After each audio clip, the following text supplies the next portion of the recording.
Well, hello YouTube, it's me Fortmaster, and welcome, well, not actually welcome back, welcome to a dual process theory reaction. So for those of you that are, into FNaF theorizing, you may remember that a little while ago, dual process theory pretty much came out of nowhere, and they basically shook up the entirety of the FNaF theorizing space with their theory about who was actually in Golden Freddy and all that. So they've put out, a couple of other things since then, but, this came out, just a couple of days ago at the time of recording, and this is the CDs in Vanessa, FNaF theory.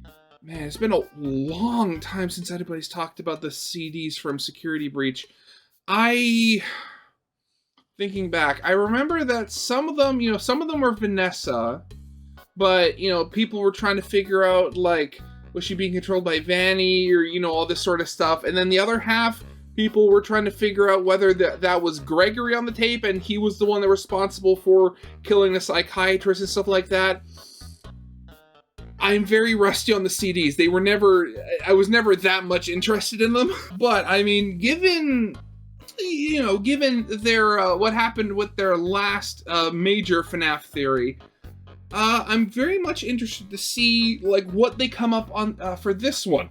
So, I guess we should probably get this thing started then. So, yeah, of course, as always, original video is linked in the description if you haven't seen it yet for some reason. Corner video will lead to my Let's Play of the day. And yeah, with all that out of the way, let's get this thing started then, shall we?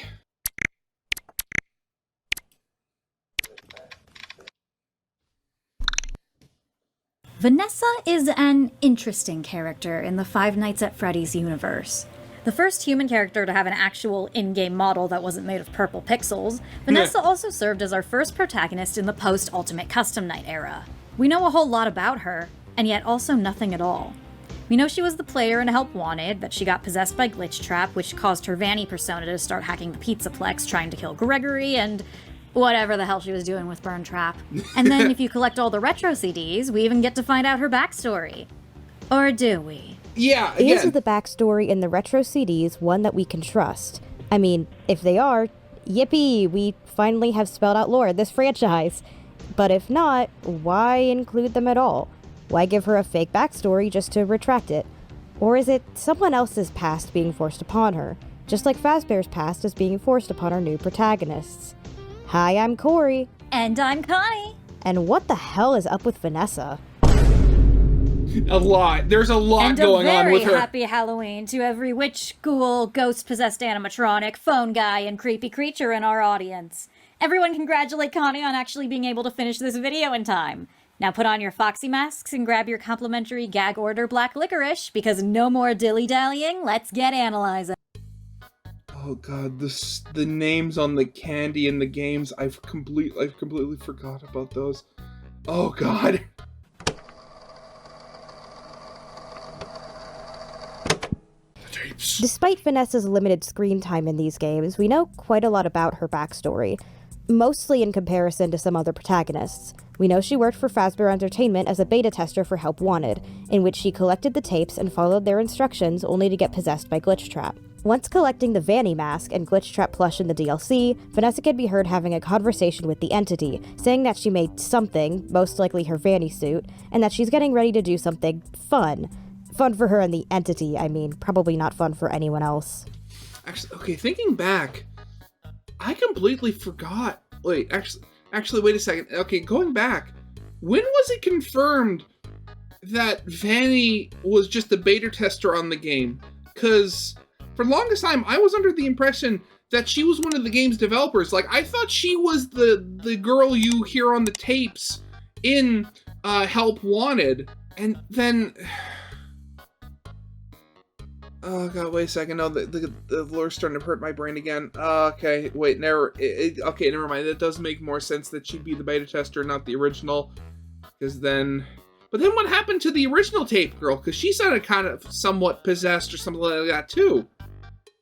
Or is that just the tapes being messed up? Now I'm even more... oh god, there's not a day goes by that the FNaF lore does not endlessly confuse me. I swear I'm a glutton for punishment and this sort of stuff. We then see a post-possession Vanessa in the FNaF AR emails. She is still working for Fazbear, but now she's listed as security for the Fazbear Funtime service. In one of the CDs we're about to talk about, she says that her job actually doesn't involve a lot of computer work, which does bring in the question of why she was beta testing a video game. In the Fazbear Frights short Prankster, which details what appears to be a part of Help Wanted's creation, the non-techie Hope is brought in to beta test as an outside observer to the game process, so maybe it's something like that? Yeah, maybe, in AR, yeah. Vanessa pretends to be an IT rep to trick Silver Parasol Games into giving her full access to their company. She then takes out their virus, Glitch Trap, and then locks every employee out of their account and probably gets them all mauled by Shamrock Freddy and the Toxic Gossip Train. She then jumps ship from the sinking app and gets herself a job at the Pizzaplex. A message in Security Breach reveals that while she wasn't actually qualified for the head security job she applied for, someone high up managed to get her the position anyway. While this is happening, concerned emails from another employee reveal that she's been acting strange and making some pretty disturbing searches, one of which is just the word help. In between AR and Security Breach, we do have to do a little speculation. Based on the messages you find in-game, you could piece together that she is the only human employee left after some kind of all-staff meeting. She also seems to not share consciousness with her Vanny side, expressing confusion at the events that Vanny would probably know about and having no recollection of her time chasing Gregory. Once you make it to 6 a.m. and have the option to leave, you then get a message from Vanessa over the PA system. I mentioned this on Twitter. I think you deserve a reward. Go check the main stage. Oh, Vanessa. While this seems like an obvious trap and it can lead to being found by Moon, Vanessa actually does leave something on the stage. A quote, retro CD, which can be played in the secret Michael Afton living room. Don't question. Okay, again, it's the whole boiling frog thing. A lot of the lore stuff in Security Breach was just so weirdly placed, but the fact that we've just kind of been living with it for so long, like, you forget how weird it is. Like, the fact that there's like a secret Michael Afton living room replica hidden in the Pizzaplex is just, to an outside observer, is just so weird. Question it yet. You can use Freddy with Roxy's eyes to collect multiple CDs, all of which detail several therapists attempting to talk to two different patients, Vanessa and a mysterious silent character named Patient 46. Now, since the game's dropped, we pretty much know now that Gregory is Patient 46. We said in our last video that the books are secondary evidence and not primary, but GGY is pretty damn clear that Gregory was at some point under Glitch Trap's control and working with Vanessa as Patient 46. It's pretty much one of the most concrete things we have in FNaF so far. There are so many videos on this if you're not caught up. Now we're discussing here. He seems to have no memory of this, meaning that either Vanessa or Vanny is now taunting him with the information that he was a part of this. So with this knowledge, it makes the tapes a bit more interesting. Vanessa's half of the tapes show her moving through 3 therapists during her time at the Funtime service. They tell us that Vanessa was having encrypted conversations with Gregory, in which Gregory seemed to be manipulating her, though it was likely the different parts of Glitch Trap communicating, and she gets caught buying materials for her Vanny suit. Every time a therapist asks her or Gregory about the Pizzaplex or gets too close to their activities, Gregory, under possession of GGY, lures them to the mall and murders them, only for another to take their place. At this point in Vanessa's They're popping out of the woodwork! Ah! story, she's very quiet, subdued, and reserved, and explicitly passive. Her tapes end when she is transferred to a different location. The distance doesn't seem to be the problem, however, but the fact that the company-mandated therapy appointments are ending with this transfer. Keep this in mind. It's a surprise tool that'll help us later. Something very interesting about Vanessa, though, is revealed in the 3rd CD, that being her proposed backstory. Hi, go ahead. Sit down. I don't know you. What happened to... Oh, we'll get to know each other in no time. I've read through all your files, so I feel like we've been talking for weeks. I feel like I know your dad, too. Bill, right? Your dad's name was Bill?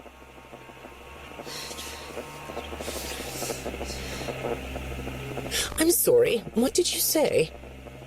I try to do what I'm supposed to do. I know you do. Your supervisor notes that you follow instructions perfectly. Your dad made you follow instructions, didn't he? I'm talking about the custody battle between your mum and your dad. Your dad didn't play fair, did he? He used to make your mum look bad in court. I'm so sorry that happened to you. Do you want to talk about how that felt? I suppose I don't need you to tell me it felt bad to have a parent scare you into saying things that weren't true. He manipulated you. It wasn't your fault. It's really sad. But it's common for one parent to use their child to hurt the other parent. I know your mum, after she lost the custody case. I was supposed to be a good girl. What happened to her had nothing to do with you, even though it was your testimony that did it. Was that testimony true? No, I didn't think so. God, I mean, I know you don't see Vanessa a lot in Security Breach, but just the absolute, it's like, I'd almost say that Vanessa had 3 personalities. Because, of course, you have Vanny, but then you have this Vanessa and the one you see in the game. They're like 2 completely different people. It's weird. But your dad is to blame, not you. So, to recap in case that got confusing, Vanessa has an abusive dad named Bill, who's apparently responsible for her more passive personality. In a custody battle between her parents, Bill convinced her to lie about her mother in court to make her look worse. When the mom lost due to the daughter's testimony, it's not stated what she did, but she probably killed herself, which, damn, now the daddy issues track. Yeah. Now let's talk about the yellow rabbit in the room.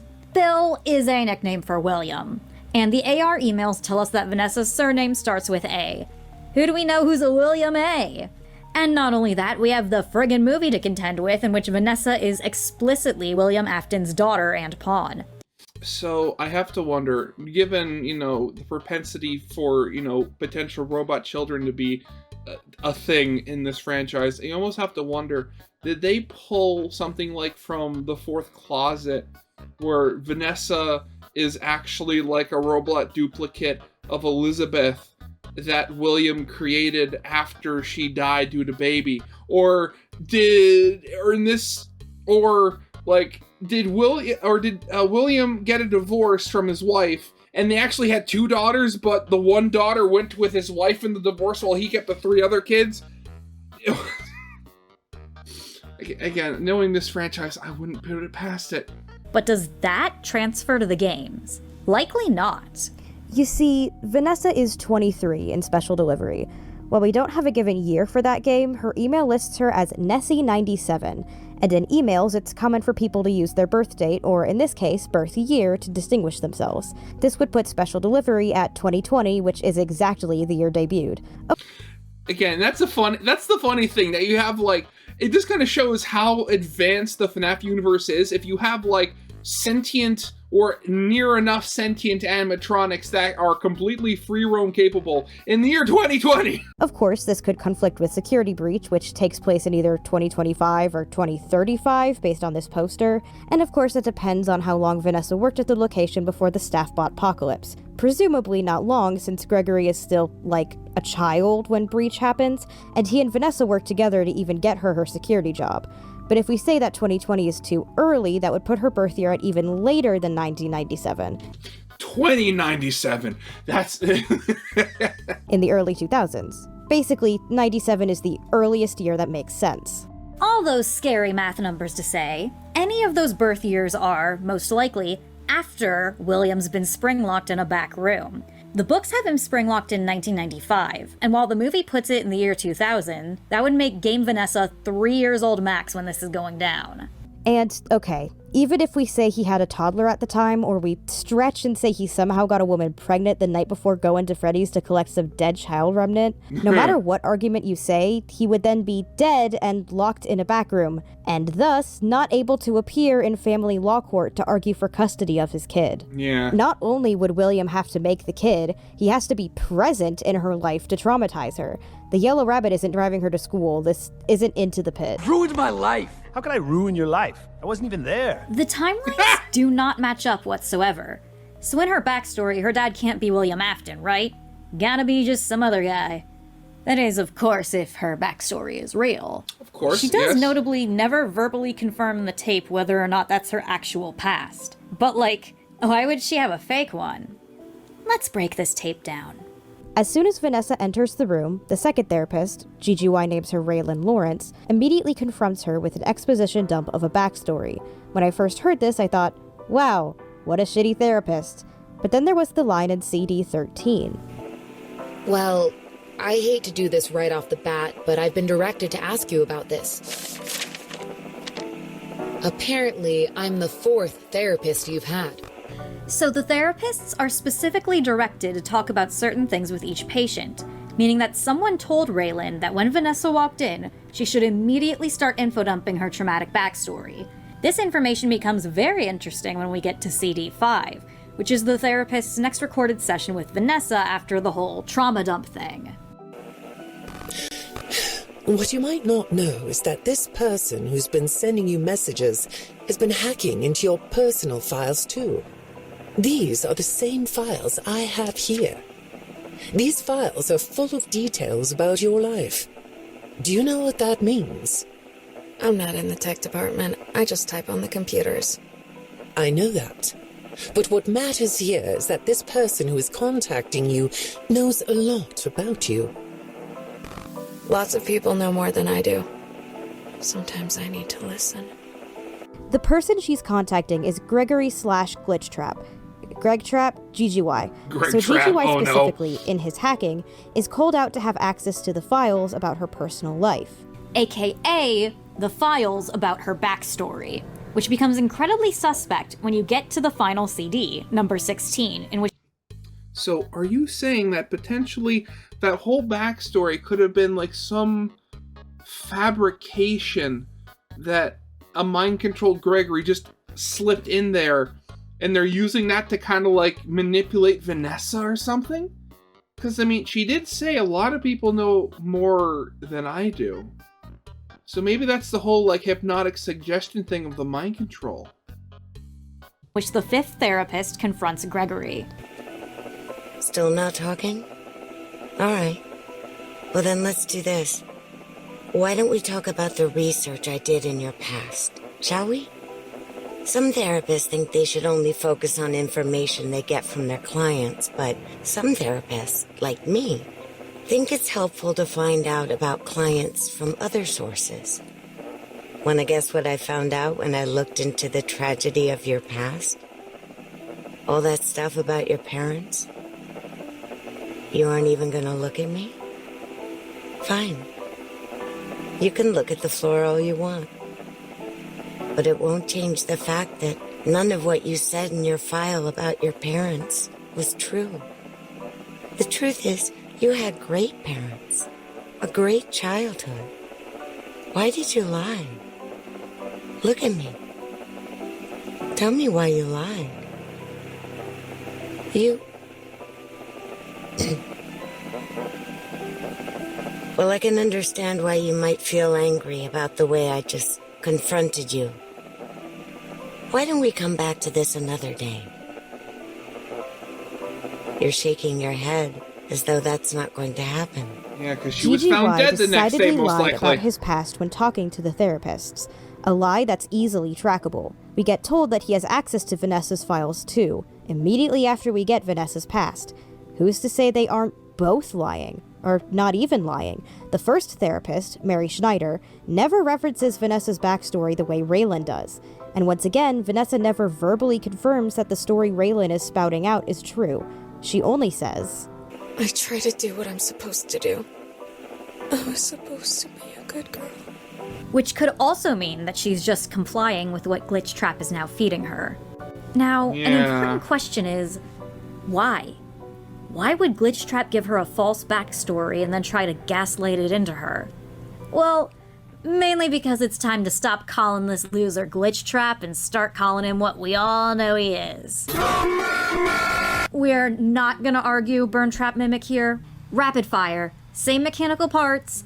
Mimic can put himself back together. Glitchtrap is seen mimicking voices. And just watch underscores how Ruin secretly solved the Burn Trap debate video here. That's pretty freaking convincing. Now, we all know the Mimic is trying to copy Afton, most likely due to him getting a FNaF crash course once uploaded to Help Wanted. And then, oh god, mimicking, and with him mimicking William, I guess he's trying to duplicate William's family. And one of those would be, his daughter. If the whole thing with Gregory being a robot and being like a robot duplicate of the crying child was a thing, a duplicate of one of his sons. Oh, God. And we can all guess that in doing so, it's trying to mimic the Afton family as well. Yeah. What with the Staffbot family and the whole Gregory looks exactly like Cassidy thing. So if it's set on mimicking the Afton family, then whoever it's trying to force Vanessa to be fits into that mold. So, well, we can start with who Vanessa shares a voice actor with. Do you ever play make-believe? Pretend to be one way when you are really the other? I did not know they shared the same voice actress. Huh, okay. It's very important. Vanessa and Elizabeth have similar coloring and obviously a similar voice, but what we need to focus on mainly is if Elizabeth matches up with Vanessa's fake backstory, since whoever was actually the child on trial is who the mimic is trying to get her to be. In FNaF 6, Elizabeth as Scrap Baby has become extremely loyal to her father, excitedly joining him in his murder rampage in hopes that she'll make him proud. In the fourth closet, Elizabeth acts a lot like Vanessa does in the games, being completely subservient to William in a desperate bid for fatherly approval. It wouldn't be out of the question for her to lie in court because her beloved daddy asked her to. Or at least, it wouldn't be out of the question for fourth closet Elizabeth to. Yeah, we're arguing against Elizabeth Vanessa, and not just because we don't think Vanessa got Charlie botted. Something a lot of us tend to forget is that the novel series is Elizabeth, while being another version of Elizabeth is still another version. In the game, Circus Baby only becomes subservient to William in what seems to be the last day of her afterlife, at the point where he doesn't even seem to have contacted her, considering she still thinks FNaF 6 was his idea. So all that stuff she does for him in the books does not happen in the games. Which makes you wonder, going back to FNaF 6, I mean, did the animatronics, communicate at all? Or were they all just separately doing their own thing, trying to get Michael in his office the entire time? They're just walking around not being completely silent, just following the noises. As to what we do see in the game, Circus Baby is totally down to kill who she thinks is William Afton and wear him like a skin suit. So the loyalty to William came after she got kicked out by the MCI hive mind. And most importantly, the main character trait of the child on trial, aka the person the mimic is making Vanessa, is that they will do whatever their dad says. While we don't see much of Elizabeth's actual life, the main thing we see her do is not listen to her dad. All of her lines are badgering him about wanting to do something he's explicitly told her not to do, and then going and doing it. There's also the question of why the mimic would make an adult security guard its Elizabeth when it could have taken its pick of any kid once it got to the Pizzaplex. Yeah, there's certainly a lot of them. Sidetrack here on a theory that's too short for a video, but speaking of the mimic finding an Elizabeth, when rereading GGY, I did find it interesting that Gregory, in his appearances, is almost always hanging out with Ellis rather than Tony. They stay together when visiting the Pizzaplex, they hang out together without Tony. When GGY decides to rewrite the story, he makes it into something that appeals to Ellis. And Ellis has green eyes. It makes me wonder if, while Gregory was in the school to get access to the therapists, he might have also been, say, scoping out a little. That aside, really the other main thing Vanessa Beth has going for it is that they look similar and have the same voice. Yet, Heather Masters also voices Glamrock Chica, and I don't think Elizabeth is possessing her. You never know. No, that would be a really stupid theory, even for this franchise. I mean, we've argued for crazier things, I guess, but no, we don't actually think that. Also, Gregory's voice actress also does Roxy, and it's not like they're spiritually connected. Gregory's my friend. That's disgusting. Also, let's not forget that the only time Game Baby was following Will was in FNaF 6, which was not only not in Help Wanted, but literally the last thing Baby ever did before getting set on fire. Not exactly the best role model for reluctant follower Vanessa. So of course you may be asking, if we don't think she's the Elizabeth, who would she be? She's the Michael! No, she's the mother. Well, Bill A. has 3 kids. Our crying child is already taken by the little striped shirted boy climbing into the Golden Bear animatronic. We just argued against Elizabeth, but the oldest child is pretty well known for doing what his dad said. Wow! If I had a nickel for every time dual process theory made the case that it was Michael all along, I'd have 2 nickels, which isn't a lot, but it's weird that it happened twice, right? I promise this won't be all of our theories, it's just that Michael pops up a lot. Almost like he's the main character of FNaF or something. You'll notice that the retro CDs can only be played once you access the Michael room. Why is there a Michael room? Yeah, if you believe very Michael's important. alive, why the fuck would he recreate his room? Especially because it sucks. It's specifically recreated in a mall. I mean, granted, there was that whole story about the people sneaking into a mall and like finding a little empty space and moving in as like an art house project or something like that. But still, this one, it's like even more well hidden. You can only find the door if you flash it with a camera. Specifically, that motherfucking lamp. It's in sister location, it's in FNaF 4, it's the same lamp, by the way. The wallpaper sucks, but mostly the fucking lamp. Like, they have multiple of these lamps in FNaF 4. It's just yellow, maybe Scott just found or made the model, I don't know. Like 80s, 90s, in all so of these places. And it's in the movie! Is there some sort of trauma here that we need to, talk about? What is it? Photophobia. Oh, but that's fear of light. I wanted fear of lamps. There's no phobia of lamps specifically? Personally, we don't think Michael's alive, so that just makes this even more confusing. But isn't it interesting that the CDs that tell us about Vanessa and her fake past can only be played in the room that's so obviously connected to Michael? Also the room with the writing on the wall in code, probably mimic code considering the books, telling someone to destroy the animatronics. The sticky note room, which also has this code, was seemingly made to teach someone to be someone, presumably how to be a member of the Afton family, as we see binary transfer to English. So could this room have been where Vanessa was sent to become a Michael? You stepped into my force mask machine. You're mine. Michael follows his father's directions up until he gets... You're mine. You stepped into my force mask machine. You're mine.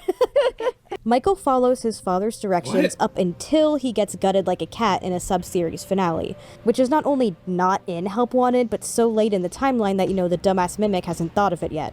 Or it has, and it already has the scooper prepared. Regardless, if you follow our major timeline, you know that we are pretty sure that Michael was night guarding as a favor for his dad due to his fear of what William could do to him. Speaking of which, he was also literally an adult security guard. So why not mimic him with another adult security guard? And lest we forget, when Vanessa appears in the movie, she seems to supersede the role that Mike had in the games.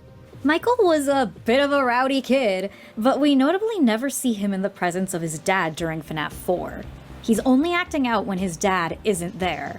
So what if his fear of his dad started before the whole nightmare experiment bunker ordeal? And what if William used that fear to get Mrs. Afton out of the picture?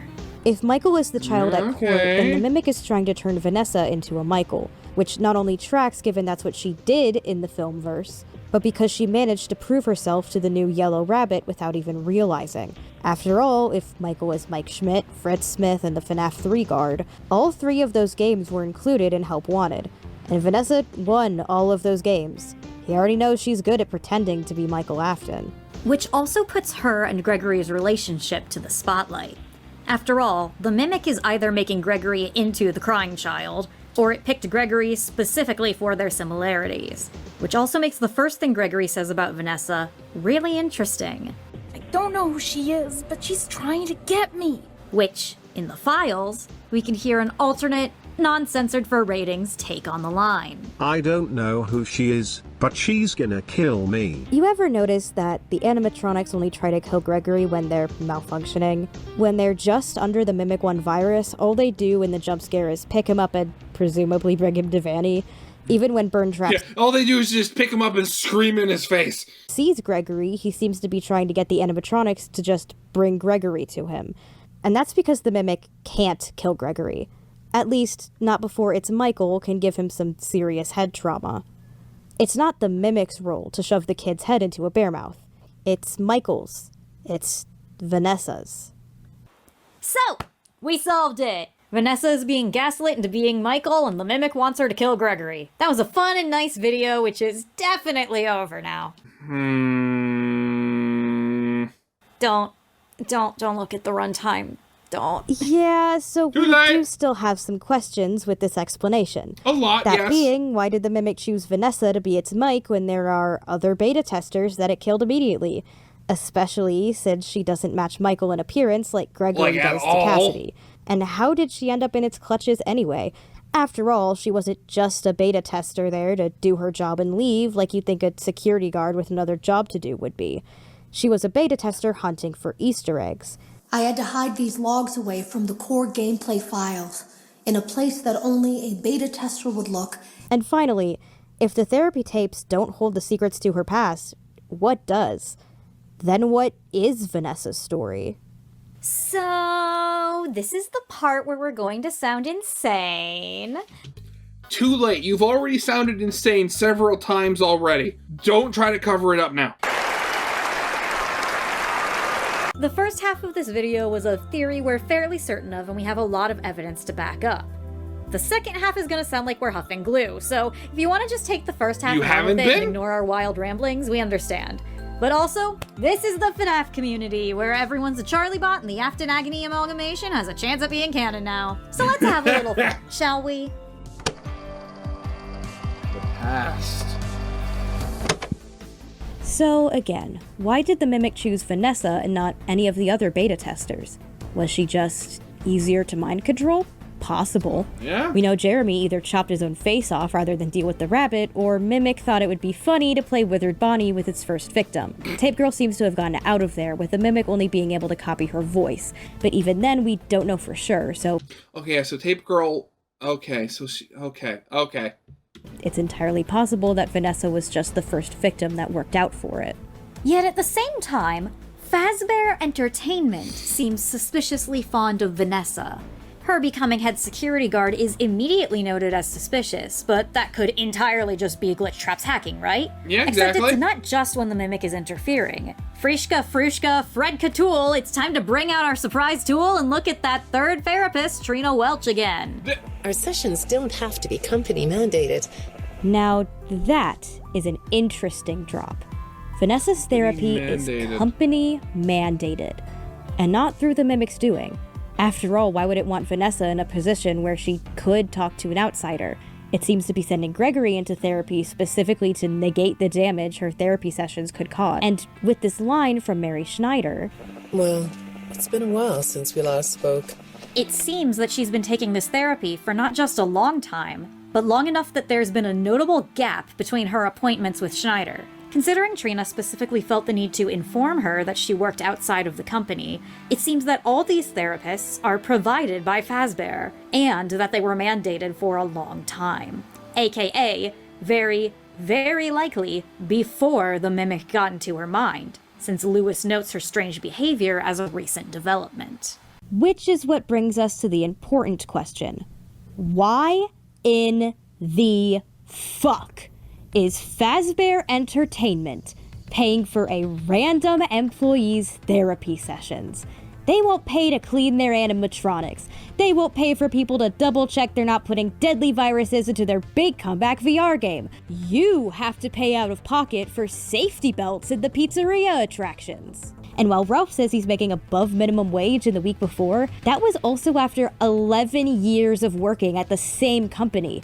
We see in security breach messages that employees can get fired on the spot, and that nobody notices if they go missing for several weeks. If you believe Tales from the Pizzaplex is, or partially, canon to the games, they're not even paying the game dev. They just kidnapped him and gaslit the hell out of him. Does this seem like a company that would voluntarily pay for a security guard or beta tester to talk about her feelings? I have a theory, but are they going to talk about the whole thing where, like, when, you know, Matt Pat and Game Theory did their Ultimate FNaF timeline, and it potentially said that, like, Mrs. Afton could potentially be in charge of, like, Freddy Fazbear's now? And she could potentially be trying to rebuild her family?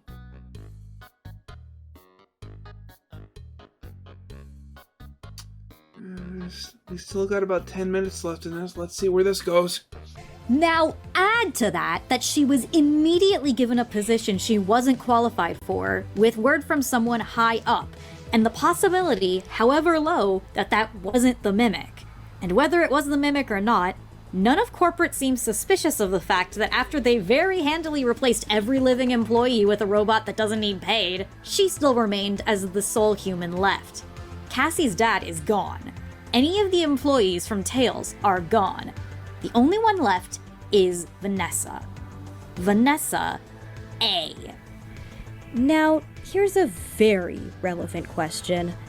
Would Fazbear pay for therapy for a random employee, or might they extend that luxury to their one and only company, Nepo Baby?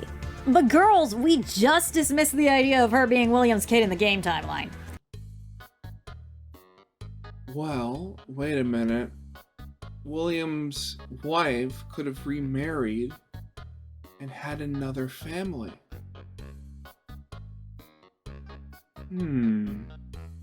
Okay. Okay, technically we only dismissed the idea of him being court dad, but yeah, it's pretty unlikely that the guy who was doing this was making kids in 1997. But wouldn't you know it, one of his actual kids made it to adulthood.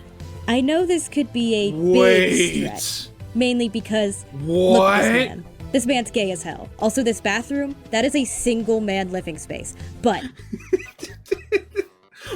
Come on, that is...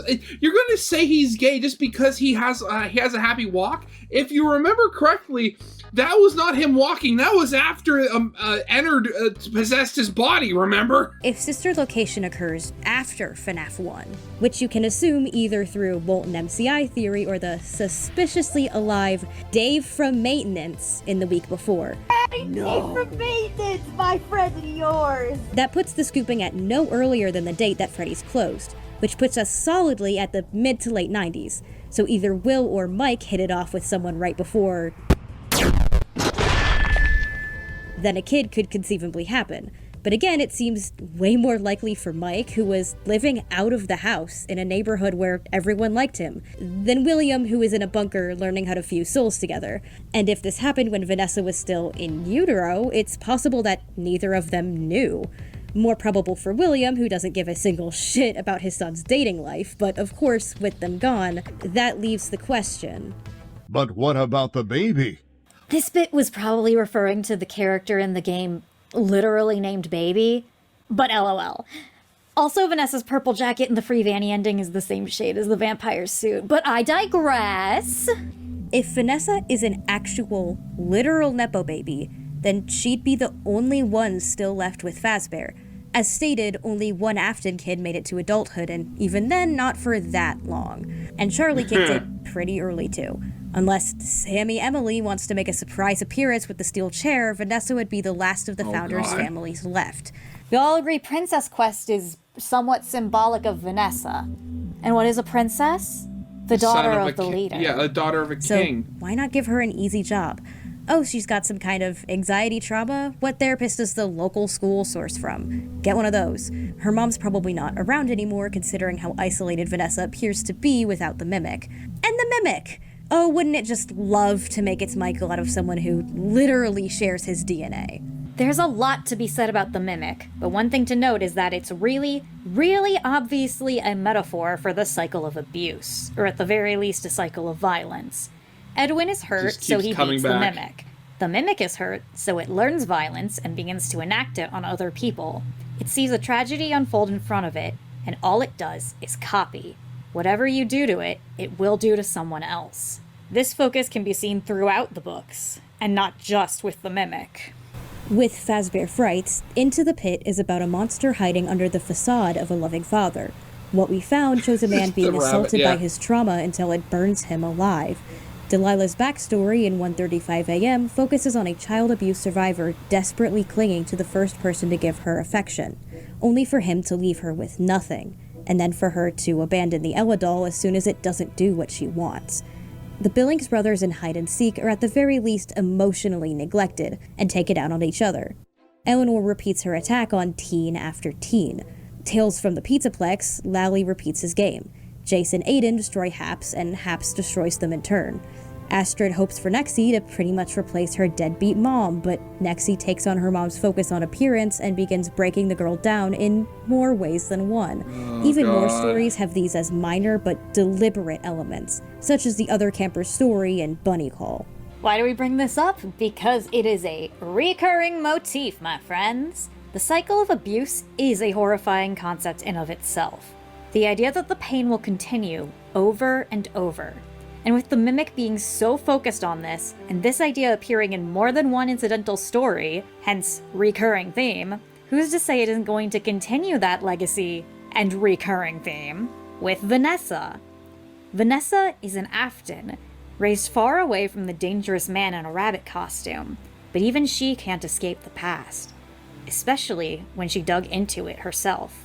Why agree to be a beta tester for a game about your family history? Maybe if no one's being honest about it. Everyone expects you to uphold the family legacy, but nobody will tell you what it is. So you go digging, and you dig a little too far, and the glitching rabbit sees an Afton in its midst. So it wants to replay the game, do the story over again, and have one Afton replace another. Turn her literally into her own father. Vanessa used to love this game when she was a... Vanessa! Oh no, she's still in the building! We need to stop those me's before they get to her!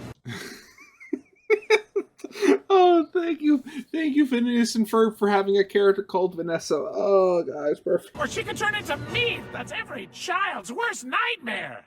Well, not me specifically. Other children aren't afraid of turning into me. It's just that I'm saying turning into your parent, that's what's scary. Vanessa! But no matter what the Mimic intended with Vanessa, we think this era of FNaF will be about breaking that cycle. Because those caught in the cycle are not doomed to it forever. Casey in Dance With Me learns to take responsibility and forms a bond with a mother better than the one who abandoned her. The Bobby Dot shows Abe taking these broken robots, directly compared to traumatized children, and giving them a home and a family. Ralph makes an effort to be a better parent for his daughter than his father was for him, and it shows in how much they love each other. And in terms of the Mimic, breaking its cycle means breaking the plot of Five Nights at Freddy's. And that plot broke when Gregory got away. He was supposed to die. He was chosen to die. But he said no. He decided he didn't want to play the same game with the same villain. He was going to start a new one. Come again soon. Well, that was fun. Was there anything we were supposed to do before we finish this video? Let me check. I got all the sprites done. Thank you for that. We read the week before. Did that on stream for 8 hours. We acquired the coloring book. There's my boys. Caught you up on Little Nightmares. Wait a second. Actually, wait a second. They did a live stream. I haven't had the chance to do the week before again. I'm gonna have to. Yes. I'm gonna have it. Yeah, I'm gonna watch that later. Yes. Oh god, the whole thing. Again, I've said it before, where you sometimes need these these new points of perspective and these super out there theories to shake people loose, and so that they can get the creative juices flowing again. But the idea that Vanessa was William's granddaughter.